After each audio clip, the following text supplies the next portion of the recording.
If you've ever felt like getting your kids to put down their devices and actually go to bed is just this exhausting nightly tug of war, well, you are definitely in the right place.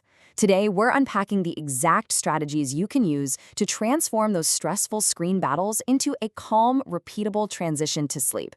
We're going to build a literal bridge from all that digital stimulation straight to a restful night. Right, so picture this. We've all either witnessed or lived this opening scene. A stressed parent abruptly lays down the law. No more screens before bed. The TV clicks off, the tablet gets snatched away, the phone goes straight to the charger, and suddenly, the house goes dead quiet. But almost instantly, the child looks up and asks, "Now what?" And then the chaos starts. They wander around the house, they ask for, their third snack of the night, they get restless, or they just start negotiating bedtime with you like tiny, relentless lawyers. And the reason for this, it's actually incredibly simple. The family removed the screen, sure, but they completely forgot to create a transition. So here's our agenda to fix that. We're going to cover the screen vacuum, the 6-part routine, adopting for age, handling resistance, and finally, a 7-night experiment you can try at home. Let's dive right in. Okay, part 1, the screen vacuum and why just taking the device away usually ends in disaster. So research actually shows us that screens are serving a very powerful function in your kid's evening. They entertain, they fend off boredom, they provide a social lifeline to friends, and honestly, sometimes they're just a distraction from daily worries. If we just yank that device away without replacing its function, the child is left with a massive void of loss and anxiety. But here's the catch. We aren't trying to put on a nightly theatrical performance to replace the iPad. Instead of a void, we just need to provide alternative comfort and predictable activity. It should actually be simpler than the screen. Quiet, soothing repetition is our secret weapon here. Moving on to part 2, the 6-part routine. This is our bridge to sleep. Let's see how this actually works in practice. The source material lays out this highly actionable 6-part sequence. Think of it as a sturdy, reliable bridge. See, when bedtime changes every single night, every little step becomes a brand new debate. Just one more video? Do I really have to brush my teeth right now? This stable sequence totally eliminates those negotiations because over time, the child learns exactly what happens next. No surprises. So step 1, you need a clear digital landing warning. Do not, and I repeat, do not just walk into the room and grab the device out of their hands without notice. Instead, give them a definitive stopping point. Say something like, "You have 15 minutes left."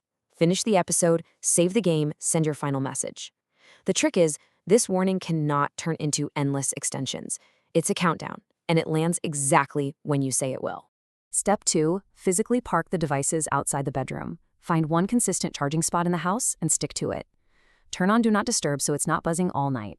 And guys, this is a huge takeaway from the research. Adults really need to model this boundary themselves. If you're telling your teenager that screens stay out of the bedroom, but you're laying in bed scrolling social media, yeah, that routine loses all its credibility instantly. All right, steps 3 and 4 are all about basic care and closing out the day. We're talking the standard stuff: washing up, brushing teeth, taking any meds, getting into pajamas. But step 4 is an absolute game changer: preparing for tomorrow. Having them pack their school bag and lay out their clothes heavily cuts down on that late night staring at the ceiling anxiety. It literally stops those, "Oh no, did I forget my math homework" thoughts right in their tracks. Just keep it brief though. We're not doing a deep clean of their closet at 8 p.m. Now, these last 2 steps are brilliant because they give your child the human connection they're craving, followed by a totally predictable cue to rest. Step 5 is a brief connection ritual. Just a quick cuddle, or maybe you both share your high and low of the day. It shows you're there for them without dragging bedtime out for an hour. Then, step 6 is the low arousal closing. Think analog: a physical paper book, some gentle stretching, maybe slow breathing.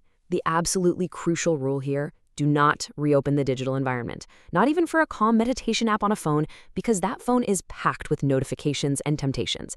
Stick to analog, say a warm, predictable closing phrase like, "Your body can rest now," and you're done. All right, part 3, adapting for age, because we obviously have to meet kids where they are. You can't just slap a preschool bedtime routine onto a 15-year-old and expect it to go well.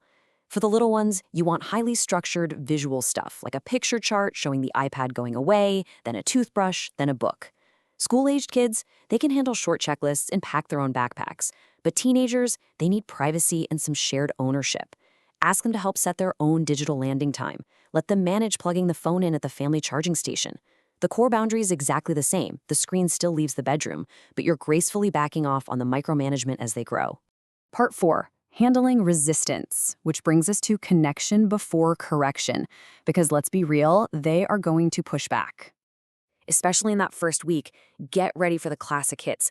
I'm not even tired, or literally everyone else in my class gets to keep their phone in their room.